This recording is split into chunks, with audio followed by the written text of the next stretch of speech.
पूरा टेस्ट पूरा सीरीज खिला के उसके बाद चेंजेस करनी चाहिए थी। आप बताएं। होना तो यही चाहिए था प्रैक्टिकली कि that Pakistan should have let Babar, Naseem, even Shaheen Shah give them 3 test matches, उसके बाद फैसला करना चाहिए था। अभी मैं आपको लिटरली ये बात बता सकता हूँ कि उन्होंने सिलेक्शन नहीं की, गुस्सा निकाला, लिटरली गुस्सा निकाला, और ये गलत तरीके का गुस्सा निकाला। ये इस तरह करना नहीं चाहिए था उनको। यार ज्यादती की है बाबर के साथ, लेकिन गुस्सा निकालने के और तरीके भी थे। ठीक है, आप कह रहे हैं और मुझे पता है किसने किया होगा। हाँ, वो ज्यादती की है, आपने ज़रूर निकाले उसको। और ये तो मैंने पहले भी कह चुका था प्रोग्राम में, मतलब आज से साल पहले भी मैं कह चुका था कि बाबर को कप्तानी के बाद जगह रिटेन करना मुश्किल हो जाएगी। और अब सबसे ज़्यादा प्रेशर उस पर ये होगा कि वनडे में एक तो आकिब भाई के ज़ाहिर है हमने ये सारी मेंटरशिप देखी है with Lahore Qalandars as well, but when you say कि अजहर अली का करियर ख़त्म हुआ था बाबर आजम की ज़ेर क़यादत और अब उनके आते ही वो जा रहे हैं, तो फिर इसमें ऐसा लगता है कोई साजिश की बू है, पर्सनल कोई वेंडेटा स्कोर है जो सेटल किया जा रहा है। बाबर आजम अगर टीम से बाहर हुआ है तो उसमें नाकिब जावेद का कसूर है, उसमें किसी का कोई कसूर नहीं है सिवाय उनके अपने। अच्छा, हाँ, उनके अपने। तो बात दरअसल ये है कि अब बाबर आजम जो थे उनके हवाले से मुख्तलिफ अंदाज में लोग गुफ्तगू कर रहे हैं। कोई कह रहा है कि जी ये वक्त का ये टाइम नहीं था, तो उनको थोड़ा सा मौका देना चाहिए था। अगर उनको खिला लेते तो कहते यार और कितना खिलाएंगे, इनको आराम देना चाहिए था। आप क्योंकि मुझे ऐसा लगता है कि ये टोटल एक प्री प्लान हुआ है बाबर आजम को ड्रॉप करने के लिए, उसके साथ ये सब कुछ हुआ है, क्योंकि ये तरीकेकार नहीं था। किसी भी ऐसे प्लेयर को, जो भी प्लेयर अपनी टीम के अंदर एक लेवल रखता हो, उसको ड्रॉप करने का ये तरीकेकार नहीं होता। एक नॉर्मल प्लेयर होता है ना, आप उसको किसी सीरीज में भी बिठा देते हैं, छोटी सीरीज में या बड़ी सीरीज में कहीं भी बिठा देते हैं, लेकिन जिसकी एक रेपुटेशन होती है उसके साथ ये सलूक नहीं किया जाता। अब मेरा कहने का मकसद ये नहीं है कि 18 इनिंग्स हो गई तो वो तो रेस्ट होना जो बनता है या ड्रॉप होना बनता है, और ये जो रेस्ट का नाम है ना, ये सब बेवकूफ बनाया जा रहा है। ये प्री प्लान हुआ है, इसको ड्रॉप किया गया है। मुझे जिस तरह से निकाला जाता है वो गलत होता है, ड्रॉप किया जाता है, फिर बाद में बोलते हैं हमने रिलीज कर दिया, सरफराज को रिलीज कर दिया। ये बहुत बड़ी चीज हुई है। 2 पाकिस्तान के जिन्होंने ज्यादा कैप्टनसी की है, सरफराज या बाबर, आपने उनको मतलब रिलीज कर दिया या ड्रॉप कर दिया। 2 कैप्टन आपके बड़े थे, तो इसमें तरीकाकार आपका हो सकता है कि आप ठीक है अपनी जगह पे, वो सब मान रहे हैं इस बात को, लेकिन तरीकाकार गलत होता है कि किसी को थोड़ी सी रिस्पेक्ट दी जाती है।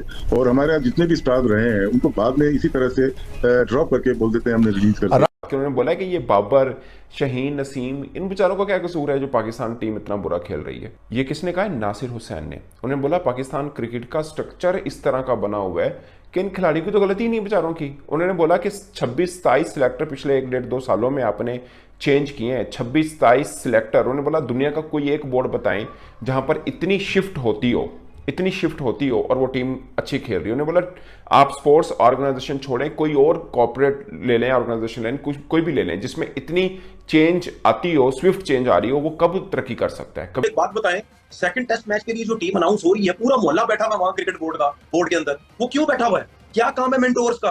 ठीक है, मेंटोर्स का क्या काम है? वो डायरेक्टर जो बैठे हुए वहां पे क्रिकेट बोर्ड के, एनसीए, उनका क्या काम है वहां पे? वो क्या कर रहे हैं? क्या वो पाकिस्तान टीम अनाउंस करने के लिए बैठे हुए? नहीं, वो बाबर आजम को ड्रॉप करने के लिए बैठे। घसीट के मारा जाए, घसीट के मारा जाए। परफॉर्मेंस के तो लायक है नहीं, बिल्कुल लायक नहीं है। और क्या इंडिया के साथ अल्लाह नहीं है? बिल्कुल ना, उसमें तो ज्यादा से ज्यादा गैर मुस्लिम लोग हैं उसमें। तो वो खेलते हैं, वो जीत कैसे जाते हैं? तो चीज सही है ना, परफॉर्मेंस दिखाते हैं ना, जीते हैं तो परफॉर्मेंस भी तो दिखाएंगे। चलो अफगानिस्तान वाले के पास तो अल्लाह है ना, वो क्यों जीत रहे हैं भाई? वो क्यों जीत रहे हैं भाई? अफगानिस्तान ने कहाँ से सीखा है? पहले उसको बोले, ये बताइए पाकिस्तान में सीख कर आज हमारे मुंह पे जाते जाते तमाचा मार रहे हैं, चपेड़े मार रहे हैं कि अफसोस की बात है हम लोग क्यों नहीं परफॉर्मेंस बेहतर कर रहे। यही कि परफॉर्मेंस बेहतर करना चाहिए इनको ताकि हमारी टीम जीत सके, लेकिन नहीं, वही फिर से हार जा रहे हैं इंग्लैंड से। आप क्या कह रही है सर? वो मैं कह रहा था, वो हमारे पाकिस्तान टीम की जो प्लेयर है ना, वो पैसे के लिए खेलते हैं, वो खेलने के लिए नहीं आते हैं। ये शादियों के बाद ये लोग बिल्कुल डेड हो गए हैं, या इनके वो कहते हैं ना बच्चे पैदा कर लिए, अब इनके पास वो जान नहीं रही कि जिस तरह की बॉलिंग हमें उनसे तवक्कुआत होती है। जी असल उसमें यह है कि इन्होंने असल में टेस्ट क्रिकेट के लिए आपको ये लंबी क्रिकेट खेलनी है, आपने 4 डे क्रिकेट खेलनी है, जाके डोमेस्टिक में आपने परफॉर्म करना है, वहाँ पे आप क्रिकेट खेलोगे, आप उस प्लेटफॉर्म को यूज टू हो गए। आपने 100 ओवर बॉलिंग करनी है, 100 ओवर फील्डिंग करनी है, तो उसके लिए आपको प्रैक्टिस भी करनी है। आपको ये 4 ओवर के बॉलर हैं, जब लीग क्रिकेट खेलेंगे या T20 क्रिकेट खेलेंगे, आप एक्सपेक्ट करोगे परफॉर्मेंस आपको वो देंगे, तो ये पॉसिबल नहीं है इस सीरीज से पहले। लेकिन हुआ ये कि हम जो अमेरिका में वर्ल्ड कप में शर्मनाक शिकस्त से दो चार हुए, उसके बाद बांग्लादेश के खिलाफ हम नाकामी के मुतामिल हो नहीं सकते थे, इसलिए हमने बांग्लादेश के खिलाफ भी अपने ट्राई एंड टेस्टेड खिलाड़ियों को मौका दिया।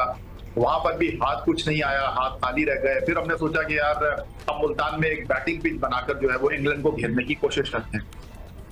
वहां पर भी आपके सामने नतीजा नहीं बदला, लेकिन फिर क्रिकेट बोर्ड ने सिलेक्शन कमेटी को बदला और मोहसिन रजा नकवी साहब कह रहे थे कि सर्जरी के लिए उनके पास टूल्स नहीं, अब उनके पास टूल्स आ गए हैं आकिब जावेद और अजहर अली की शक्ल में। बड़ी इंटरेस्टिंग बात है कि अजहर अली उनका करियर बाबर आजम की अंडर कैप्टनसी खत्म हुआ था और अब बाबर आजम जो है अजहर अली के आते ही टीम से बाहर हो गए हैं।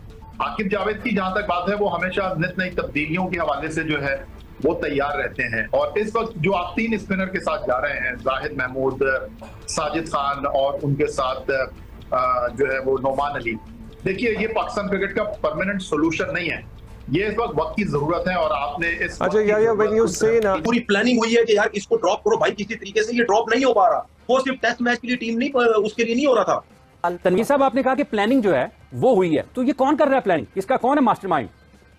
मुझे एक चीज बताएं, मेरा सिर्फ कहने का मकसद ये है, आकिब जावेद साहब ने तो कभी भी सिलेक्शन कमेटी की तरफ ध्यान ही नहीं दिया था। वो तो हमेशा कहते थे कि जी मैं पाकिस्तान टीम का हेड कोच बनना चाहता हूँ। मेरी भी उनसे कितनी दफा बातचीत हुई है, मैं भी उनके साथ क्रिकेट खेला हूँ, मेरी इतनी अंडरस्टैंडिंग उनके साथ है। मैं भी उनसे पूछता था, मैं भी उनसे ही कहता था कि भाई आप पाकिस्तान टीम की तरफ क्यों नहीं आते, आप लाहौर कलंदर की तरफ काम करते हैं, सब कुछ करते हैं। तो वो मुझे यही कहते थे कि यार अगर मैं आऊंगा तो हेड कोच आऊंगा, मैं कोशिश करूंगा कि यार हेड कोच आऊं, क्योंकि मैंने पाकिस्तान टीम में डोमेस्टिक क्रिकेट में बहुत ज्यादा काम किया।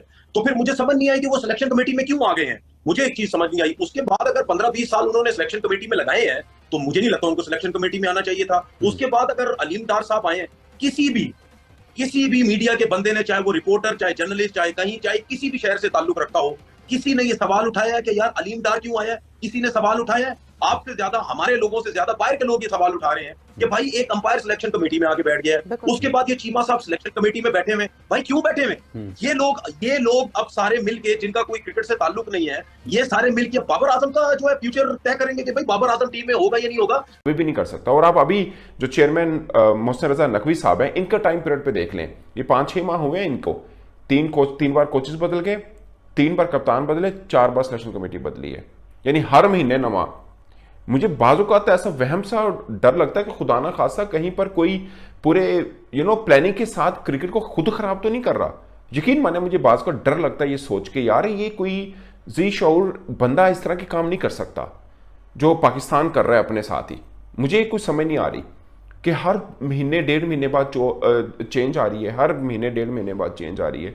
अजीब मजाक। और अब जो नया मजाक है, सिलेक्शन कमेटी 11 रुकनी है पाकिस्तान की, यार 11 रुकनी, सबको पैसे मिल रहे हैं और वो चुप चुप इतने ठीक है इनू रख लो। एक टेस्ट मैच पहले टीम अनाउंस होती, फिर दूसरे टेस्ट मैच में 8 चेंज आ जाती हैं, ये आपकी पॉलिसी है। उन्होंने बोला ये बाबर नसीम शिनकल से आप कब हारे हैं? ये नासिर हुसैन कह रहे हैं, मैं नहीं कह रहा, माजा गमा नथु कोई भी नहीं कह रहा, वो कह रहा है कि इनकी वजह से कब हारे हैं हम। उन्होंने बोला कि कितना अजीब बात है कि आप 3 टेस्ट मैचेस की सीरीज खेल रहे हैं, आपने 1 टेस्ट मैच हारे हैं और आप अपने की प्लेयर को बिठा रहे हैं बाहर। उन्होंने बोला कि ये बेहतर था कि आप इस 3 टेस्ट मैचेस से पहले बाबर से बात कर लेते, उनको बता देते कि आप या तो रेस्ट दे रहे हैं या उनको खिला रहे हैं। ये क्या कि 1 टेस्ट हारे आपने उठाकर बाहर फेंक दिया उनको। लेकिन मुहज़्ज़ब बोर्ड्स में और जहाँ पर इंसानियत होती है या जहाँ पर थोड़ा सा रख रखाव होता है, वहाँ पर इसको बेइज्जती समझी जाती है, जो नसीम, शहीन और बाबर के साथ की गई है कि आप अपने 3 की प्लेयर उनको उड़ा के रख दिया उनको आपने। वो अलग बात है कि शहीन ने ट्वीट की, उन्होंने बोला जी सिलेक्टर का फैसला हम मनोन तस्लीम करते हैं, अच्छा है हमें भी रेस्ट मिल जाएगा, जो नए आ रहे हैं उनको भी चांस मिल जाएगा।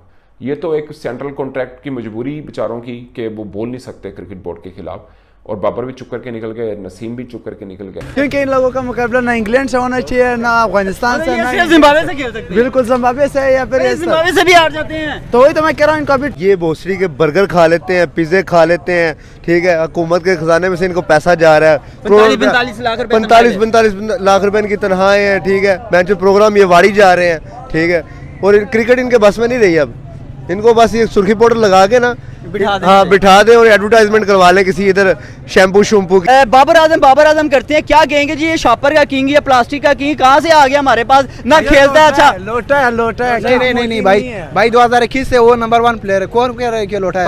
2-3 मैच में उसने इनिंग नहीं किया, बस इसका मतलब ये समझ नहीं आती। आईसीसी सोया हुआ है, क्यों रैंकिंग में वो नंबर 1 बार बार जारी कर रहा है जबकि उसकी परफॉर्मेंस डाउन है। आईसीसी आजकल पर्ची बन गई है इस वजह से, आईसीसी पर्ची बन गई है इस वजह से। इनके कहने का मतलब यही है कि बुक चल रही है इंटरनेशनल लेवल की, ठीक है, जुआ चल रहा है हाई लेवल का, ठीक है, इनकी आगे बुकिंग हुई। मैंने आपसे पहले कहा ना ये पैसे लेके बिक गए हुए हैं। अगर आपने मॉडर्न क्रिकेट खेलनी है तो आपको अपना स्ट्राइक रेट बेहतर करना पड़ेगा वरना आप इस चीज़ को कंट्रोल नहीं कर सकते। फॉर एग्जांपल इस तरह आप इंग्लैंड की एग्जांपल लें, जब आपको 600 स्कोर पड़ गए 700 स्कोर पड़ गए, इंग्लैंड अंडर प्रेशर नहीं आया बल्कि वहाँ पे हावी हो गया आके। वो मोहम्मद आमिर जैसा, असनैन जैसा, ये हसन जैसा, तो इस तरह जो बोले उन लोगों ने उनको लेकर के गुम कर दिया भाई। ये लोटे आगे कर दिया, नसीम शाह लोटा, शाहीन लोटा और बाकी जो से बोले उन लोटों को आगे करके उन लोगों से खा कुछ होना है।